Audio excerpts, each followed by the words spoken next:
हम स्वागत करै छी अहाँ सबके अपन यूट्यूब चैनल मिथिला के नगरिया में। एहि चैनल पर मिथिलांचल से जुड़ल हर पाबनि तिहार के जानकारी, धार्मिक कथा आ पूजा पाठ से जुड़ल उपाय भेटत।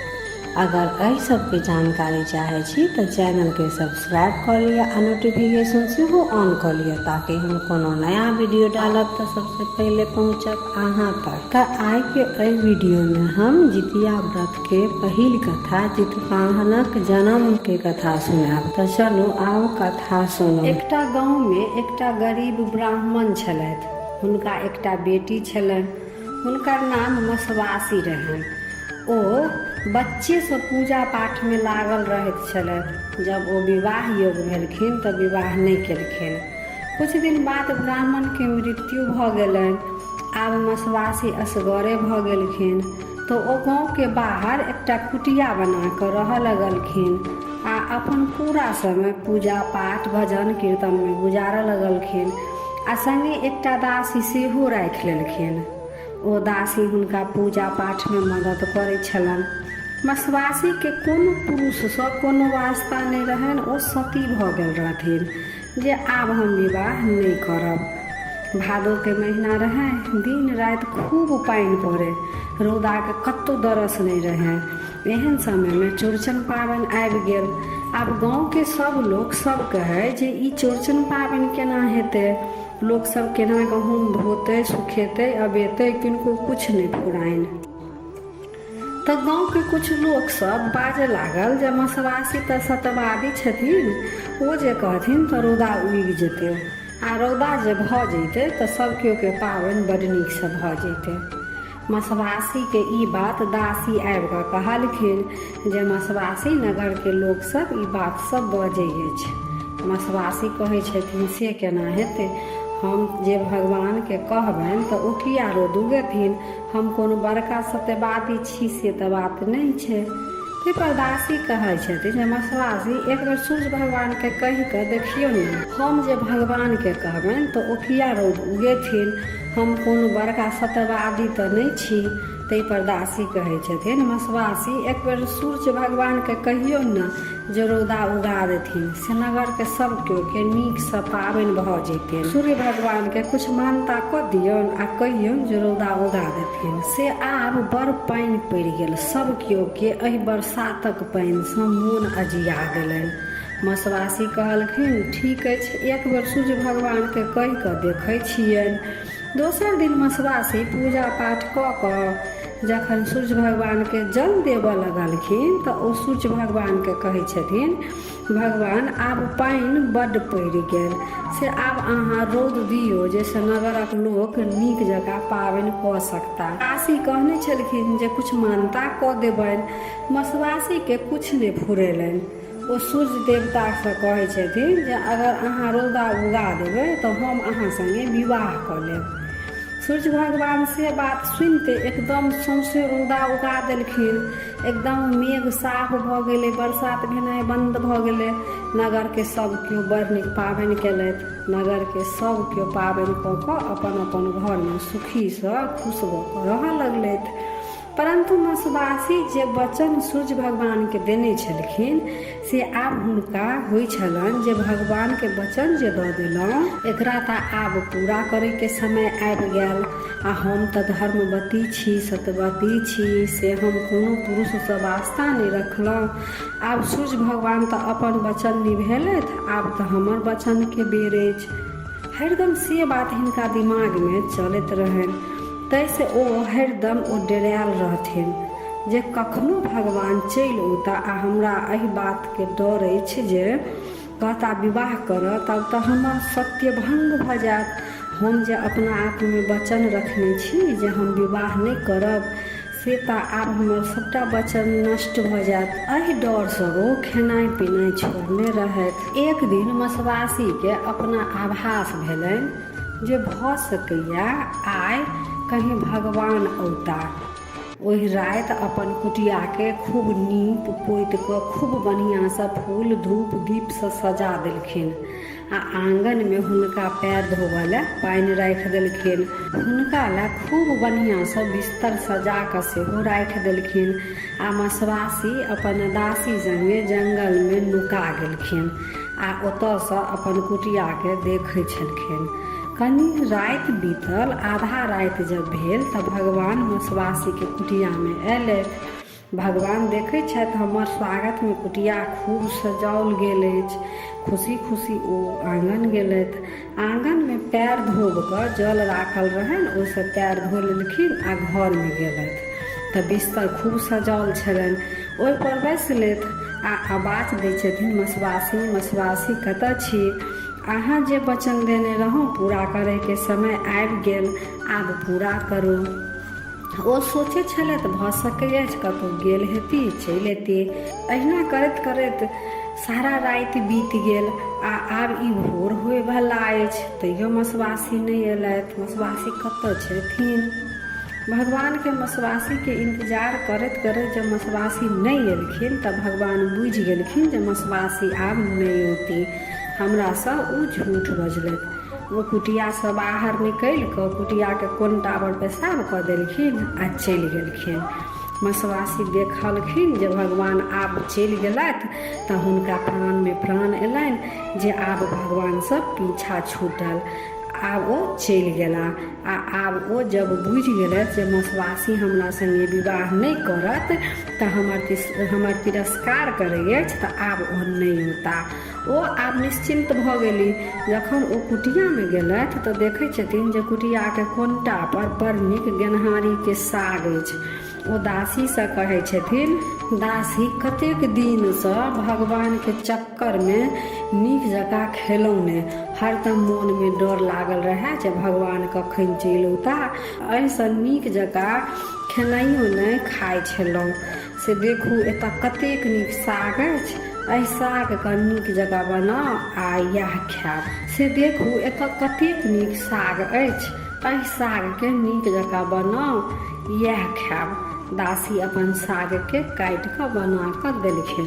मसवासी जे ओ गेनहारीके साग खेलखिन तऽ गर्भवती भऽ गेलै। सूर्य भगवान जे पेशाब केने रहथिन ओतहिए गेनहारीके साग जन्मल छल आ ओहि सागमे सूर्य भगवानके अंश पेशाब करैत समय खसि पड़ल छलनि। तऽ आब तऽ मसवासी गर्भवती भऽ गेलथि, से आभास हुनका अपना भऽ गेलनि। ओ तऽ सत्यवादी धर्मागत छली। हिनका इहो आभास भऽ गेलनि जे ई सूर्यक अंश अछि हमर गर्भमे। 3-4 महीना तऽ ओ नगरके लोक सबसँ छपा लेलखिन, लेकिन 4 महीनाके बाद जखन पेट नमहर होबऽ लगलनि तऽ नगरमे गुदुर फुसुर करऽ लागल लोकसब जे मसवासी कहै छथिन हम सत्यवादी छी, धर्मागत छी, हमरा कोनो पुरुषसँ वास्ता नहि अछि। तऽ फेर हुनकर पेटमे बच्चा किनकर छनि? आब एहि बातके जवाब तऽ मसवासी लग छलनि नहि। आब बुझै छलखिन जे हम कोनो बात कहबनि नगरक लोक सबके तऽ ओ हमर बात पर विश्वास करत नहि। सएह सब सोचि कऽ ओ चुप रहि गेलथि। समय पुरला पर हुनका गर्भसँ एकटा तेजस्वी पुत्रके जन्म भेलनि। ओ बच्चाके अपन सूर्य भगवानके धरोहर बुझि कऽ पोसऽ पालऽ लगलथि। बच्चा जब छोट रहै तऽ कोई कुछ कहै तऽ कोनो बात नहि, बच्चा तऽ बुझबे नहि करै छलथि। अहिना कऽ कऽ बच्चा नमहर भेलथि आ जब तुरियाके बच्चा सब सङ्गे खेलऽ जाथिन तऽ कोई ओकरा अनेरुआ, कोई नाजायज, कोई कुछ कहैत रहै छलनि आ सब दुरछी केने रहै छलनि जे तोहर बापके पता नहि छौ, जे तोहर बापके छौ। बच्चाके ई सब बात सुनि कऽ बड़ कष्ट होइ छलनि आ ओ मसवासीके पूछै छलनि जे माँ हमर पिता के छथि? हमरा लोक सब आब बड़ उलाहना दै अछि जे तोहर बाप के छौ, ठेकाना नहि छौ। मसवासी कहलखिन पुत्र अहाँ चिंता नहि करू, अहाँ भगवानके पुत्र छी। अहाँके एहि पृथ्वी पर कोनो उद्देश्यसँ जन्म भेल अछि। समय आयत तऽ सबटा सत्य अहाँ लग अपने आप चलि आयत। अहिना कऽ कऽ मसवासी समय टालने जाइ छलखिन। एक दिन मसवासीके बच्चा अपन तुरिया सब सङ्गे खेलै छलथि। तऽ एकटा सुइन जकाँ छलै। नगरक बच्चा सब ओहि सुइने लग खेलाइ छलै आ नगरक बच्चा सब कहलकै जे एहि सुइनमे मायके नाम लऽ कऽ घुसैके छौ आ बापके नाम लऽ कऽ बाहर अबैके छौ। सब बच्चा बड़ नीक अपन खेलाइ छलै, सुइनमे अपन मायके नाम लऽ कऽ घुसै आ बापके नाम लऽ कऽ निकलै। ओहि बच्चा जब संगे मसवासीके बच्चा सेहो खेलाय, ओ मायके नाम लऽ कऽ सुइनमे घुसै आ मायके नाम लऽ कऽ सुइनसँ बाहर अबै। से सुनिकऽ सब दोसर बच्चा सब खूब हँसऽ लागल आ कहलकै एकरा तऽ बापक नाम पते नहि छै, तऽ बापके नाम लेतै कि। ई सुनिकऽ बच्चा अपन कानैत खीजैत अयलथि अपन मसवासी लग। कहलखिन माय आइ हमरा अपन बापके नाम कहिए दिअ जे के छै। अहाँ कहै छी जे भगवान अहाँके पिता अछि, तऽ भगवानमे कोन भगवान हमर पिता अछि से आइ जवाब दिअ। मसवासी फेर टालैके कोशिश केलखिन जे फेर नहि बतायब, लेकिन बच्चा ततेक जिद करऽ लागल जे नहि आइ हमरा अपन पिताके नाम अहाँ कहिए दिअ। तऽ मसवासी कहलखिन जे ठीक अछि, आइ हम अहाँके पिताके नाम कहब, लेकिन अहाँके अपन पिताके नाम अहाँके खुद अपन पिताए देता। तऽ कहलखिन ओ कतऽ भेटता से कम तऽ कहू। तऽ नगरके बाहर एकटा ब्रह्म स्थान रहै। मसवासी अपन बच्चाके कहलखिन जे अहाँ चलि जाउ आ ब्रह्म स्थानमे अहाँ निशा राति जखन बीततै, रातिके 12 बजे, तखन अहाँ ओतऽ बैसल रहब आ ओतऽ 3टा रथ गुजरतै। एकटा रथ जेतै हुनको नहि पकड़ब, दोसर रथ जेतै हुनको नहि पकड़ब, आ तेसर रथ जखन आयत ओकर खुट्टी अहाँ पकड़ि लेब। से सब भगवान रातिके 12 बजेमे नगरके भ्रमण करै लए अबै छथि। बच्चा सएह केलक, जाकऽ अपन बैठ गेल ब्रह्म स्थानमे आ जखन रातिके 12 बजलै तऽ एकटा रथ पहिल गेलै ओ छोड़ि देलखिन, दोसर गेलै से छोड़ि देलखिन, आ तेसर रथ जे जाय लगलै तऽ ओकर खुट्टी पकड़ि कऽ खड़ा भऽ गेलखिन। आब सूर्य भगवानके रथ रुकि गेलनि। भगवान नीचाँ तकै छथि जे के हमर रथ रोकि लेलक, केकरामे एतेक शक्ति अछि। तऽ ओतऽ छलखिन सूर्य भगवानके पुत्र, हुनकोमे शक्ति छलनि। तऽ ओ नीचाँ मुड़ी झुका कऽ सूर्य भगवान जखन देखै छथि जे एकटा बच्चा रथके पकड़ि लेलक, तऽ ओ नीचाँ उतरि कऽ अबै छथिन आ कहै छथिन जे अहाँ के छी आ हमर रथ किया पकड़ि लेलहुँ। तऽ ओ बच्चा कहै छै जे हम एहि नगरके जे मसवासी छथिन हम हुनकरे पुत्र छी आ हमर पिता के अछि से एखन तक हम नहि बुझै छी। ओ हमर माय कहलथि जे अहाँ जाउ आ सूर्य भगवानके रथके खुट्टी पकड़ि लेबै, अहाँके वएह जवाब देता जे अहाँके पिता के अछि। सूर्य भगवान चिन्ह गेलखिन आ हुनका सभटा याद एलनि जे ई पुत्र तऽ हमरे अछि, हमरे अंश अछि। तऽ ओ कहै छथिन जे अहाँके पिता हम ही छी, सूर्यदेव हमर नाम अछि, हम ही अहाँके पिता छी।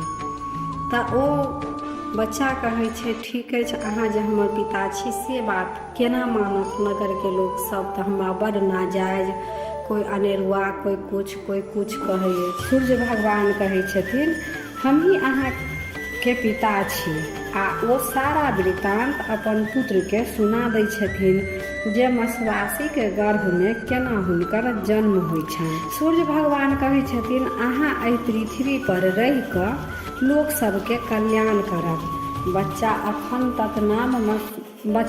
अखन तक नाम मसवासी नहि रखने छलखिन।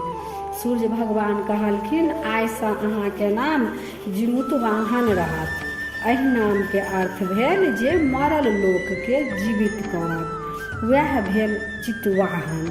आइ अष्टमीके राति अछि आ आइ अहाँके नाम राखल गेल। तऽ अजुका दिन जे माता अहाँके नामसँ व्रत करती हुनकर पुत्रके अहाँ सदैव रक्षा करबै, हुनकर पुत्रके दीर्घायु बनायब, से वरदान भगवान जितवाहनके देलखिन। तऽ जितवाहन कहै छथिन जे ठीक अछि, अहाँ तऽ हमरा ई वरदान देलहुँ जे पृथ्वी पर रहि कऽ सभक रक्षा करबनि, परन्तु हमरा लग तऽ कोनो अपन शक्ति अछि नहि आ लोक सब हमरा पर विश्वास केना करत। सूर्य भगवान कहलखिन जे शक्ति तऽ हम दै छी आ जखन माता सब अपन पुत्रके दीर्घायु लए के कामनासँ जे ई व्रत करत ओहि माता के अहाँ 2.5 घोंट खून पीबै, अहाँ और शक्तिशाली बनब आ हुनकर पुत्र के रक्षा करबनि। ताहिसँ जितिया पाबनि अतेक भारी मानल जाइ अछि आ पाबनि केलाके बाद स्त्री सबके कमजोरी बुझाइत रहै छनि। जितवाहन के तेहन कृपा रहै छनि जे माता के खून पीब कऽ हुनकर पुत्र के रक्षा करै छनि। ताहिसँ जे माता पुत्रवती छथि हुनका जितिया व्रत जरूर करैके चाही। फेर सूर्य भगवान कहै छथिन जे व्रत के प्रचार प्रसार अहाँके अपने करऽ पड़त, से सबके विपत्ति में सहाय बनि कऽ सबके मदद करियौन आ सबके कहियौन जे हमर व्रत करू, व्रत केलासँ अहाँ सबके पुत्र के रक्षा करब।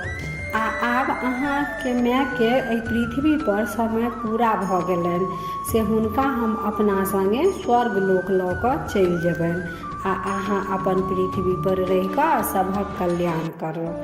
से कहि कऽ सूर्य भगवान चलि गेलथि। ताहिके बाद जितवाहन भगवान आबि कऽ अपन माय के सब वृतांत सुनबै छथिन। मसवासी कहै छथिन आब अहाँके तऽ उद्देश्य भेट गेल जे अहाँ जन्मक उद्देश्य की अछि, से आब अहाँ अपन उद्देश्य के पूरा करू। जितवाहन नगरे नगरे घूमऽ लगलथि आ जतऽ कोनो माता के पुत्र पर विपत अबै छलनि तऽ ओ हुनका ओहि विपत से उबारै छलखिन, मदद करै छलखिन आ हुनका कहै छलखिन जे हम जितवाहन छी, हमर व्रत करू तऽ हम अहाँके पुत्र के रक्षा करब। जितवाहन एकटा नगर में गेलखिन तऽ एकटा बुढ़िया खूब कानै छलथि। तऽ जितवाहन पूछलखिन जे माता अहाँ किया कानै छी? तऽ बुढ़िया कहलखिन एहि नगर के बाहर एकटा गिद्धराज अछि जे नगर के सभक बेटा के मारि दै छलै। तऽ गिद्ध के सब गोहरलकनि तऽ कहलखिन गिद्ध जे ठीक अछि, हम सबके एना नहि मारब, से अहाँ रोज हमरा एकटा आदमी के भेजू हमर भोजन के लेल। से अगर अहाँ अपना मोनसँ हमरा एकटा आदमी जे भेज देब तऽ हम अहाँके नगर में हाहाकार नहि मचायब। ओहि दिनसँ ई नियम भऽ गेल जे हर राति कऽ एकटा आदमी गिद्धराज के भेजल जाइ छनि आ आइ हमर बेटा के बारी अछि, आइ हमर बेटा गिद्ध के भोजन बनत, आइ हमर बेटा मरि जायत। जितवाहन कहलखिन जे माता अहाँ नहि कानू, चुप रहू, आइ जखन अहाँके बेटा के बारी आयत तखन हमरा भेज देब। ओ बुढ़िया कहै छथिन से केना हैत, अहूँ तऽ केकरो पुत्र छी, अहूँ के तऽ माता कानत। जितवाहन कहै छथिन हमरा कुछ नहीं हैत, अहाँ चिंता नहीं करू, अहाँ हमरा जाय दिअ। सएह भेल। राति में जखन बुढ़िया के बेटा के जाय के बेरा अयलनि तऽ जितवाहन भगवान के लाल कपड़ा में लपेट कऽ भेज देलखिन। जखन गिद्ध लग हुनकर भोजन पहुँचल तऽ गिद्ध के बड़ अचरज भेलनि जे की बात अछि, आइ दोसर दिन जकाँ जे हमर भोजन अबै छल दोसर दिन तऽ ओ खूब कानैत रहै छले, डेरायल रहै छले, आ आइ नहि ई कानि रहल अछि ने ई डेराइ अछि। तऽ कपड़ा उघारि कऽ देखै छथिन तऽ जितवाहन भगवान हँसि रहल अछि, हुनका मुँह पर दोसरे तेज अछि। गिद्धराज कहै छथिन जे अहाँ के छी आ अहाँके हमरासँ डर नहि होइ अछि? तऽ कहै छथिन हम जितवाहन छी, हम सूर्य के पुत्र छी आ एहि पृथ्वी पर हमर जन्म सभक रक्षा के उद्देश्य से भेल अछि। गिद्धराज जितवाहन के प्रणाम करै छथिन आ कहै छथिन जे प्रभु आब हमरा लेल की आज्ञा अछि? जितवाहन कहै छथिन एहि नगर के छोड़ि कऽ दूर चलि जाउ आ किनको अहाँ अपन भोजन नहि बनाउ। से सुनि गिद्ध ओतयसँ चलि जाइ अछि आ जितवाहन भगवान लौट कऽ नगर में अबै छथिन। नगर के सब लोग एकदम से भीड़ लागि जाइ अछि जे बच्चा के अछि, के अछि, के अछि बच्चा। आ गिद्ध लग गेलै आ तब ई बच्चा बचि कऽ चलि एलै। गिद्धराज के मारि देलखिन कि की केलखिन कि गिद्धराज हिनका किया नहीं खेलखिन, एकदम सबके मोन में तरह तरह के प्रश्न आबऽ लगलनि जे ई बच्चा बचि केना गेलखिन, से ई बच्चा के अछि। तब सभक जते नगर के लोग छलथि हुनका कहलखिन जे हम सबके कहै छी जे हम सूर्यक पुत्र जितवाहन छी, जे माता भादो मास के अन्हरिया तिथि के अष्टमी के पूरा दिन निर्जला व्रत रखती, नवमी का पारण करती, हुनकर पुत्रक हम सदैव रक्षा करबनि। धीरे धीरे पृथ्वी पर सब लोग ई सब बात बुझलक, ई पाबनि के, ई व्रत के बारे में बुझलक। तो फिर जखन भादो मास एलै तऽ अष्टमी के जितिया व्रत सब पृथ्वी पर स्त्रीगण सब केलखिन आ अपन पुत्र के कामना से नियम निष्ठा से अष्टमी का व्रत कऽ कऽ आ नवमी में पारण करै छथि। जे माता भादो मास के अन्हरिया तिथि का अष्टमी को पूरा दिन निर्जला व्रत रखती, नवमी को पारण करती, हुनकर पुत्र के हम रक्षा करबनि। धीरे धीरे पृथ्वी पर सब एहि पाबनि के बुझलखिन आ ई व्रत करऽ लगलखिन। जखन भादो मास एलै तऽ फिर सब स्त्रीगण सब पृथ्वी पर जे स्त्रीगण सब रहत जे एहि व्रत के बारे में बुझलखिन ओ अष्टमी के जितिया कऽ कऽ नवमी के पारण करलखिन आ ताहि दिन से ई जितिया व्रत के प्रधान बनि गेल।